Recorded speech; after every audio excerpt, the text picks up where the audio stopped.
Classes, objects, data. नहीं classes नहीं बनाए, आरडीएफ क्लासेस नहीं बनती, वो ऑल में बनती हैं। तो ना आपने 10 मिनट दे देंगी, मैं ज़रा क्लास।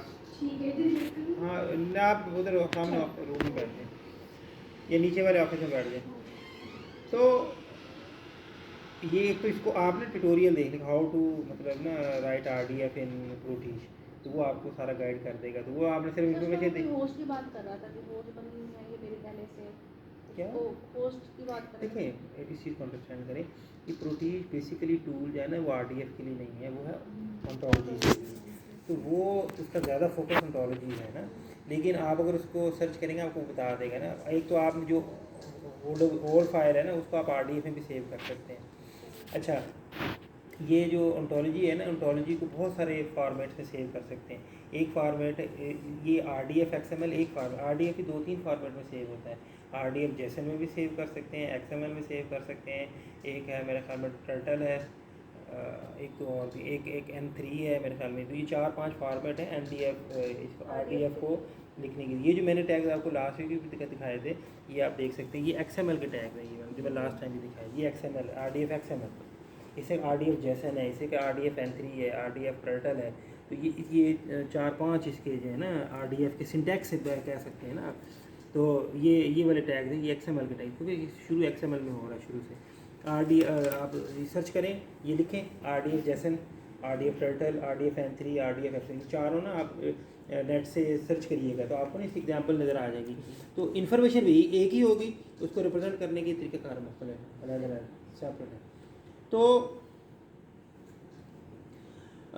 इसमें जो है ये इसके फॉर्मेट। अच्छा, अब जब आप प्रोटीज में कोई भी आप वही क्लासेस बनाता है, सब ऑब्जेक्ट्स बनते हैं, क्लासेस सब क्लासेस, और ये प्रॉपर्टीज़ भी आप उसमें डिफ़ाइन कर सकते हैं। तो वो जो फाइल वहाँ बनती है ना, अब जब सेव करें आप उसको तो फिर पूछता है कि आपने किस फॉर्मेट में, तो आप उसको RDF में सेव करें। जब RDF में सेव करेंगे तो फिर वो ये वाले टैग जनरेट करके देगा आपको। हाँ, वो जब सेव करेंगे ना, हाँ नहीं वो आप उसमें आप ना वही जो क्लास है बेसिकली, असल में आप ना हम जा रहे हैं नीचे से ऊपर, आपने प्रोटीन जो ऊपर से नीचे आना है। वो कैसे RDF में पहले रिसोर्स डिफाइन करते हैं, फिर हम जब जाते हैं RDFS में, फिर हम ये डिसाइड करते हैं कौन सा सोर्स क्लास है, कौन सा सब क्लास है, कौन सा सुपर क्लास है। और फिर ये करने के बाद फिर ऑल में फिर फर्दर प्रोटीज में आप उल्टा आएंगे, डिफाइन क्लासेस करेंगे, फिर आप उनको जब RDF में स्टोर करेंगे तो फिर वो आपको बताएगा कौन सा सोर्स है, वो उल्टा काम करता है वो। खैर, तो आप उसमें 2 या 3 क्लासेस ऐड करिए और उसको RDF में सेव करें, तो यही सेम सिंटैक्स आपको जनरेट करते हैं। फिर उस टेक्स्ट को आप इस ये जो RDF जनरेट करके देगा, वो मैंने आपको एक वैलिडेटर बताया था W3C को, उसमें जाएँ, उसमें पेस्ट करें। तो अगर आपने सही RDF उसको दी हो तो अच्छा, एक चीज़ और, प्रोटीज वो RDF जनरेट करेगा जो डाटा आप उसको देंगे, उसमें वो गलत भी हो सकता है। अगर आप उसको गलत इन्फॉर्मेशन, मतलब आप वही मतलब एक हम ट्राइपल बनाना है ना, तो ट्राइपल जो है वो सब्जेक्ट वर्ब और ये प्रेडिकेट और ऑब्जेक्ट, तो तीनों चीज़ें उसमें होनी चाहिए। अगर आप 3 चीज़ें नहीं देते हैं, 2 चीज़ें देते हैं, वो आपको RDF जनरेट कर देगा, लेकिन अब वो मिस्टेक है, ठीक है। वो आपको ये कैसे पता चलेगा कि ये RDF सही, वो आप उसमें दें, वहाँ जाके चेक करें। तो अगर आप इधर गलती करेंगे तो वो ज़रूरी RDF से जनरेट हो जाएगी, लेकिन ज़रूरी नहीं कि सही है। तो आपको जब वैलिडेटर में जाएंगे तो फिर वहाँ पता चलेगा। तो उसके लिए आपको यहाँ पे सही डाटा देना है, तब आपका सही RDF जनरेट होगा। तो RDF बेसिकली जो है ना मतलब एक इनिशियल लेवल की आप कह सकते हैं कि आपको बेसिक स्ट्रक्चर बता देता है, जिसमें आप तो इसका क्या फ़ायदा ऑन्टोलॉजी नाम का, क्या रीज़न क्या है? क्या पता स्वाद होता है, सर वो तो होगा जाहिर काम कमाल करेंगे करती तो। हैं। मैं पिछले हफ्ते भी थी, पिछले हफ्ते नहीं आई थी ना, नहीं आई हुई थी। पिछले हफ्ते भी इतनी लंबी मैंने तकरीर की, और आज भी मैं मुझे प्यास लग गई, आपको समझ नहीं आई। स्पेसिफिक मत पूछना चाहती। देखिए, मैंने अब इतनी लंबा बात की है कि आपको मीनिंग से अटैच करना है। अगर प्रॉब्लम ये है ना कि एक वेब पेज खोलते हैं, आप पढ़ेंगे, आपको समझ आ जाएगा। सर्च आपने करना, कंप्यूटर ने करना है। गूगल से अगर जैसे सर्च इंजन काम कर रहा है, कौन सर्च करता है? आप करते हैं, कंप्यूटर करता है। तो कंप्यूटर को कैसे मतलब पता चलेंगे? तो ये सारे करने का मकसद ये है कि हम साथ मीनिंग जब एनोटेट कर देंगे तो फिर कंप्यूटर भी मीनिंग वाइज सर्च करेगा, सेमांटिक्स भी सर्च करेगा। तो इसी का नाम तो हमने सेमांटिक वेब रखा है। ऐसी वेब जिसके में सेमांटिक्स भी अटैच किए हुए हैं हमने। जो नॉर्मल वेब होती है उसमें सिर्फ वर्ड्स है, कंप्यूटर को सिर्फ वर्ड्स का पता है, वो उनका मीनिंग क्या है बहुत सारे फॉर एग्जाम्पल कहीं बुक लिखा है, अब बुक जो है वो नाउन भी है वर्ब भी है, ठीक है ना। इस तरह के आपको बेशुमार वर्ड्स मिल जाएंगे आपको इंग्लिश में जिनके 2-2 3-3 मतलब होते हैं। फिर कई दफ़ा वर्ड ज़्यादा होते हैं, सेंस एक होती है। डिफरेंट फॉर्मेट्स को एक प्लेटफॉर्म में लेके आए जहाँ पर मशीन टू मशीन भी अंडरस्टैंडेबल हो और नहीं, ये वेब ह्यूमन के लिए तो अंडरस्टैंडेबल है ही है, हमें तो प्रॉब्लम नहीं है। लेकिन प्रॉब्लम ये है कि बहुत सारे टास्क ह्यूमन ने नहीं करने होते, वो कंप्यूटर ने करने होते हैं। तो कंप्यूटर को अंडरस्टैंडेबल बनाने के लिए फिर हम ये कर रहे हैं, ठीक है ना। तो अब प्रॉब्लम ये है कि वेबसाइट्स कितनी है सब दुनिया में, और हर वेबसाइट के वेब पेज कितने, और वेब पेज को तो छोड़ दें, अब तो वेब पेजेस का तो हिसाब किताब भी नहीं रहा। ये जो सोशल मीडिया है इस पर इतना डाटा डेली बेसिस पे जनरेट हो रहा है, अब तो वेब पेजेस शायद जनरेट नहीं हो रहे जितने। अब वो जो हर पर्सन की जो एक वॉल है उसके ऊपर कितने दिन में 100, 150, 200 मैसेज ऐड हो रहे हैं। अच्छा, फिर एक फॉरम थोड़ा ये फेसबुक है, ट्विटर है, और पता नहीं इतने सारे हैं, और सब पे ही इतना डाटा डेली बेसिस पे जनरेट हो रहा है। तो उनमें से अगर सर्चिंग करनी है तो वो कैसे होगी, ठीक है। तो उसके लिए हमें कोई ऐसा मैकेनिज़्म चाहिए, उसमें हमें कोई ऐसा कोई ऐसी टूल सपोर्ट चाहिए कि जिसके थ्रू हम जब, और फिर मसला ये कि अगर आप वेब के साथ सिमेंटिक से अटैच नहीं फेसबुक करते। पे सर ऑटोमेटिक आ नहीं जाता, उसकी सारी सिमेंटिक बना हुआ आ नहीं जाता, क्या उनकी प्रोफाइल भी आ जाती है, उनकी वर्किंग भी आ जाती है, सारा इजी नहीं है, वीडियो भी आ जाती है। मैं वीडियो की बात नहीं कर रहा, फेसबुक है उस पर सर्च करना है आपने, किसी सर्च इंजन में सर्च करना है तो उसमें जो वही वहाँ यही प्रॉब्लम है। आप अपने फेसबुक पे सर्च कर सकते हैं, आपने कभी फेसबुक पे सर्च किया है? आप अपने वॉल पे भी सर्च कर सकते हैं और जनरल भी सर्च कर सकते हैं, किसी ग्रुप में सर्च कर सकते हैं। आप जनरल सर्च करें, आप कुछ चीज़ लिखें, वो वही चीज़ वो कीवर्ड बेस्ड सर्च होती है, वो भी आपको लगा कि 50 चीज़ें पकड़ा देगा, काम की शायद एक भी ना हो, या शायद एक हो या 2 हो। तो यही वहाँ यहाँ भी यही प्रॉब्लम है ना। फॉर एग्ज़ाम्पल मैं आपसे बात करता हूँ कि आपने एक पोस्ट की थी जो है ना पाकिस्तान के किसी एक इवेंट के बारे में 4 साल पहले, वो लिखें, वो आपको सर्च करके ला के देता है। जी सर, अपनी वाल पे हो तो आ जाती है।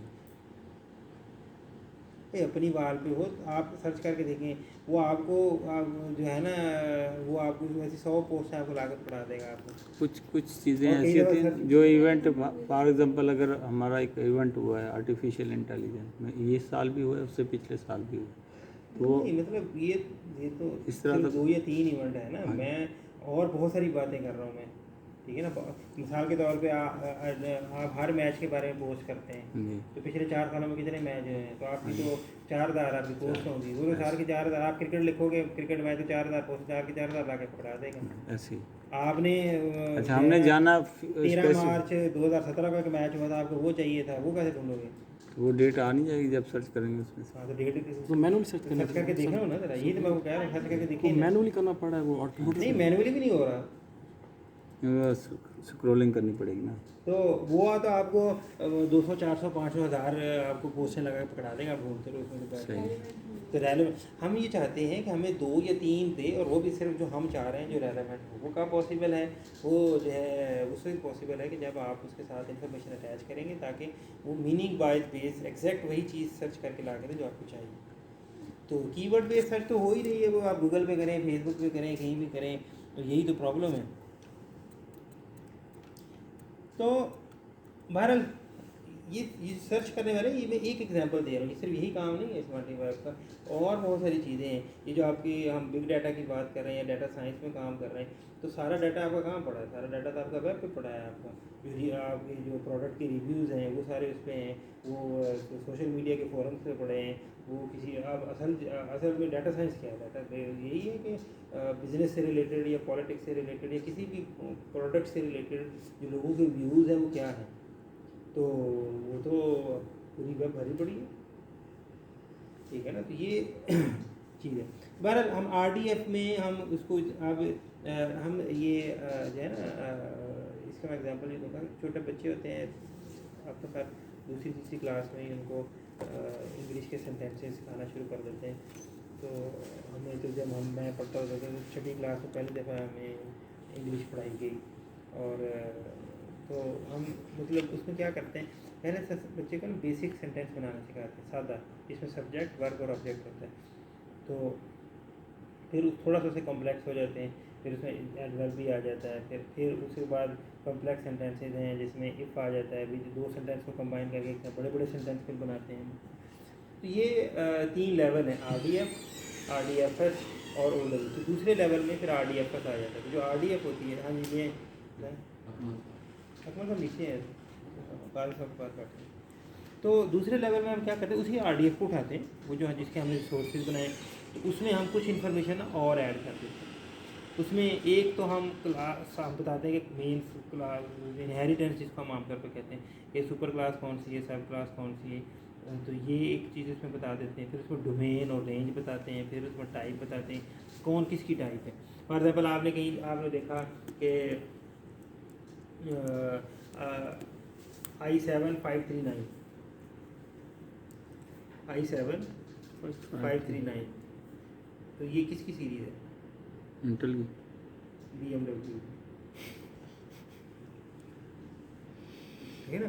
तो आपने फिर क्या करना है कि I73 जो लिखा है उसके साथ आप ये एक एग्जाम्पल, ये देखिए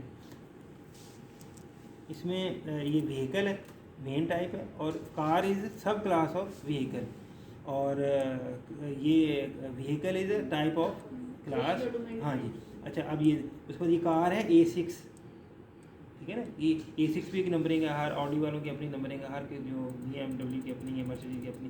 तो A6 को एक कार है, ये ऑब्जेक्ट है, is a type of car and car is सब क्लास ऑफ व्हीकल। उसके बाद A6 is a body style of sedan, ये सिडान टाइप कार टाइप्स होती है ना, एक जीप टाइप होती है कि जो सिडान कार होती है, जो हमारे यहाँ पर नॉर्मल हमारे यहाँ सिडान चलती है, और sedan is a type of style, एक स्टाइल की टाइप है, और style is a range of body style. ये किस चीज़ का स्टाइल है? बॉडी की शेप का स्टाइल। तो कई तरह के हो सकते हैं, एक स्टाइल ये एक टाइप ये हो सकती है कि मतलब लग्जरी है, या दूसरी है, फिर ये क्या है कि कुछ गाड़ियाँ होती हैं वो स्पोर्ट्स कार होती हैं। ये जो सिडान है ये किसकी टाइप है? स्टाइल की। तो पर ये, और उसके बाद ये एक और इसमें प्रॉपर्टी दी है, तो ये जो बॉडी स्टाइल है ये इस कार की ये डोमेन है, ये आप ही देख लें, देख ये खुला ऊपर खुला हुआ है। चलो ये स्कीमा तो ये जो है ना, मतलब ये अब ये जो साथ आपने टाइप ऐड कर दिया है, ये जो येलो कलर में जितने टैग्स लगे हुए हैं, ये जो येलो कलर में टैग्स लगे हुए हैं ना, ये सारे क्या हैं? ये RDFS के 19 में RDFS के टैग है। ये एक सब क्लास कौन सी है, सुपर कौन सी, डोमेन क्या है, रेंज क्या है, टाइप क्या है, ये सारा RDF। तो RDFS में क्या कहते हैं कि a set of classes with certain properties using the RDF extensible knowledge representation language providing basic elements for the description of ontology otherwise called RDF is intended to structure RDF resources। तो RDF में अगर थोड़ी सी information ये वाली add कर दी जाए तो ये क्या बन जाती है? RDFS, जिसको हम RDF स्कीमा कहते हैं। और RDFS में फिर कुछ और इन्फॉर्मेशन ऐड कर देंगे तो फिर वो क्या बन जाती है? ontology। तो knowledge representation as a set of concepts within a domain and the relationship between the concepts। तो इसमें बेसिकली इसके लिए जो लैंग्वेज यूज़ होती है ना उसका नाम है OWL, लेकिन ये it stand for web ontology language, ठीक है ना। तो इसको लिखते OWL, हालांकि होना चाहिए WOL होना चाहिए, लेकिन WOL प्रोनाउंस करना शायद मुश्किल था तो उन्होंने फिर OWL इसका नाम रख दिया। तो ये लिखा हुआ है RDF स्कीमा फीचर्स क्या क्या हैं? क्लास है, सब क्लास है, प्रॉपर्टी है, सब प्रॉपर्टी है, डोमेन, रेंज, ये 5-6 टैग हैं जो हमने ऐड कर दें RDF में। तो ये स्लाइड नंबर 21 है। तो ये RDF स्कीमा के टैग दिए हुए हैं, तो अगर ये टैग ऐड कर दें आप RDF में तो वो RDFS बन जाता है। तो इसके अलावा और भी ये कुछ जनरल और ये कुछ कार्डिनैलिटी के टैग्स हैं, इक्वलिटी के टैग्स हैं, ये डिफरेंट टैग्स हैं जो हम इंफॉर्मेशन को एनरिच करने के लिए ऐड करते हैं। तो बेसिकली अब इसमें ये RDFS भी ऐड करने का सारा प्रोसीजर इसमें सर मौजूद ये है। RDFS में हम इस तरह इसके ऑब्जेक्ट और इसका सारा फ्लो चार्ट देंगे, देन वो RDF जनरेट करके हमें दे देगा। पहले आप, मैंने बता रहा हूँ ना, वो आप प्रोटीज में आप करें, आपको फिर ज़्यादा बेहतर समझ आएगी। आप टूल इंस्टॉल करें और उसमें लेकिन वो एज पर बताया ना कि वो ऐसा RDF या RDFS वैसे जनरेट नहीं करता, क्योंकि वो ऑल के लिए टूल है। तो ऑल कई तरीके से लिख सकते हैं। ऑल का एक तरीका लिखें कि आप RDF बेस्ड ऑल बनाएं, एक आप RDF के बगैर भी और बना सकते हैं, सिंपल XML भी यूज़ कर सकते हैं, उसमें भी डिफरेंट चीज़ें हैं। तो बहरहाल ये RDFS जो है ना, बस इसका टूल मैं अभी फ़िलहाल शायद नहीं बता सकता मैं आपको, लेकिन ये बहरहाल RDFS में आ जाती है। उसमें भी अगर आप ओल्ड जनरेट करें ना RDF, तो उसमें भी RDF के टैग आ जाते हैं। तो स्लाइड नंबर 25 पे आ जाए। यहाँ पे एक बड़ी अच्छी एग्जांपल दी है कि अब इसका फ़ायदा क्या है असल में, जो आप पूछ रहे थे ना, तो सर्चिंग वाले पे मैंने एग्जांपल दी थी। असल फ़ायदा है रीजनिंग। आपने कोई भी इंटेलिजेंट सिस्टम बनाना है तो वहाँ रीजनिंग करनी पड़ती है कि अच्छा ए का बी से ये ताल्लुक़ है, तो बी ने सी को फलां चीज़ फलां दिन दी थी, तो फिर अब सी ने डी को क्या देना है, या डी ने क्या करना है, डी ने क्या नहीं करना है। तो ये रीजनिंग होती है इसको ना।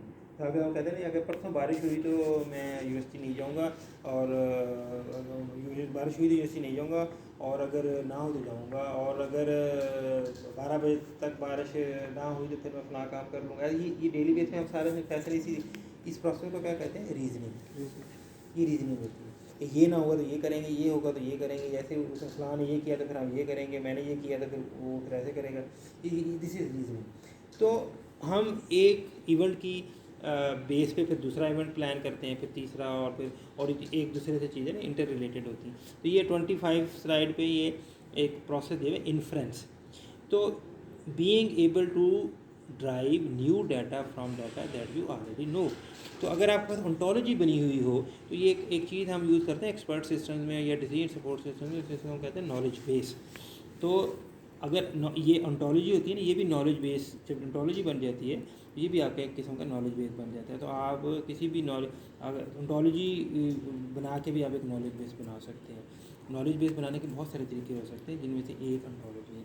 तो कोई भी इंटेलिजेंट सिस्टम जब होगा, जब उसने रीजनिंग करनी है, आपको IoT में एक नॉलेज बेस की ज़रूरत पड़ सकती है। हेल्थ से रिलेटेड नॉलेज बेस हो सकता है, एग्रीकल्चर से रिलेटेड बेस हो सकता है, बिजनेस से रिलेटेड हो सकता है, और भी जिस भी डोमेन का आप एक बना रहे हैं IoT का सिस्टम, तो उसमें आप या AI यूज़ कर रहे हैं, तो उसमें आपको डिसीजन लेना पड़ेगा। डिसीजन लेना पड़ेगा तो डिसीजन के लिए रीजनिंग चाहिए। रीजनिंग अगर करनी है तो उसके लिए आपका नॉलेज होना चाहिए। नॉलेज कहाँ होता है, आमतौर पर नॉलेज बेस में होता है। तो नॉलेज बेस आजकल ये जो ज़्यादा अच्छी एक तरीक़ाकार है वो है ओंटोलॉजी। ओंटोलॉजी और डिक्शनरी में क्या फ़र्क है? डिक्शनरी में सिर्फ मीनिंग्स लिखे हुए होते हैं, ठीक है ना, लेकिन डिक्शनरी में ये नहीं लिखा होता कि एक चीज़ का दूसरी चीज़ से क्या रिलेशन है। फॉर एग्जांपल जो है ना, ये लिखा हुआ है, ये एक स्लाइड नंबर 25 पे ना, ये लिखा हुआ है कि नीचे एक बेबी है, ऊपर उसका फादर और उसकी वाइफ का जो है ना, ये मतलब उसकी मदर, बच्चे की मदर और फादर की तस्वीर है, और नीचे येलो कलर से ना रिप्रेजेंट कर दिए कि हीज़ वाइफ। अच्छा, क्या डिक्शनरी में ये लिखा होता है कि फादर और मदर का क्या रिलेशन है? फादर का ये लिखा होता है कि फादर बाप है बच्चों का। अच्छा, मदर की डेफिनेशन देखें, वहाँ लिखा होगा माँ है बच्चों की, लेकिन फादर और मदर का आपस में क्या रिलेशन है, वो हस्बैंड वाइफ है, ये तो नहीं लिखा होता कि। अच्छा, इसी तरीके से क्या डिक्शनरी के अंदर लिखा होता है कि टीचर स्टूडेंट का क्या रिलेशन है, ये स्टूडेंट और बुक का क्या रिलेशन है, ये स्टूडेंट और यूनिवर्सिटी का क्या रिलेशन है? ये चीज़ें नहीं लिखी हुई, नहीं लिखी हुई ना। तो ये चीज़ जब तक आपको नहीं पता होगी तब तक आप रीजनिंग नहीं कर सकते, ठीक है ना। आपसे ये कहा जाता है कि जी जो है ना, आप यूनिवर्सिटी से बुक लेने जाएगा, आपसे आपको कोई बुक की ज़रूरत है, आपने मुझे कहा जी मैं बुक कहाँ से, मैं कहता हूँ यूनिवर्सिटी से ले लो जाके। आप यहाँ रीजनिंग करेंगे यूनिवर्सिटी में कहा बुक तो लाइब्रेरी से मिलती है, या यूनिवर्सिटी में लाइब्रेरी है? हाँ है। कहाँ है? बगदाद कैंपस में। बगदाद कैंपस में कौन सी लाइब्रेरी? Main library. फिर आप वहाँ जाएंगे, फिर फिर आप ये देखें, आप पता करेंगे अच्छा जी ठीक है, मैंने लाइब्रेरी से बुक लेनी है। लाइब्रेरी से बुक लेनी तो क्या आपके पास कार्ड है, लाइब्रेरी कार्ड है? अच्छा, लाइब्रेरी कार्ड है तो फिर आप जाके बुक इशू करा सकते हैं, जाके बुक इशू। ये सारी रीजनिंग हम ये ऐसे नहीं, ये रीजनिंग ऐसा नहीं कि हम सोच के कर रहे होते हैं, ये हम ऑटोमेटिक प्रोसेस है। बचपन से हमें ऐसी आदत पड़ गई है, अब ये तो ऑटोमेटिक प्रोसेस हो गया है, बस हम सारा दिन ऐसी रीजनिंग कर रहे होते हैं। तो जो है ना, तो ये अब ये जो येलो कलर में इसने इन्फॉर्मेशन हाईलाइट, ये इन्फ्रेंस है कि अगर एक पर्सन वालिद है एक बच्चे का और एक फ़ीमेल मदर है उसी बच्चे की, तो वो जो पर्सन होगा और वो जो फीमेल है, दैट पर्सन हैज़ वाइफ। ये हैज़ वाइफ का टैग लगा दी। ये जो टैग है ये इन्फ्रेंस के थ्रू आया, ये नतीजा निकाला। इन्फ्रेंस का क्या मतलब होता है? नतीजा निकालना। कुछ चीज़ें आपके पास होती, तो आपके पास ना फैक्ट्स होते हैं कुछ, और कुछ मिसिंग इन्फॉर्मेशन होती है। तो जो मिसिंग इन्फॉर्मेशन, उन फैक्ट्स की बेस पे आप निकाल लेते हैं खुद से मिसिंग इन्फॉर्मेशन, उसको हम इन्फ्रेंस कहते हैं। तो जो ये काम करता है उसे हम कहते हैं इन्फ्रेंस इंजन। एक छोटा सा पार्ट होता है जो ये इन्फ्लुएंसिंग करता है। तो ये एक छोटी सी बड़ी सी एग्जांपल दी है कि हम अगर क्योंकि ओंटोलॉजी जो है ये आपकी वो बन सकती है, नॉलेज बेस बन सकती है। नॉलेज बेस से आप इन्फ्लुएंसिंग रीजनिंग के थ्रू इन्फ्लुएंस फाइंड आउट करते हैं, वो इन्फ्लुएंस फिर हमें डिसीजन लेने में हेल्प करता है। अच्छा फिर आगे इसने स्पार्कल का बताया हुआ है। स्पार्कल एक जो है ना वो क्यूरी लैंग्वेज है जो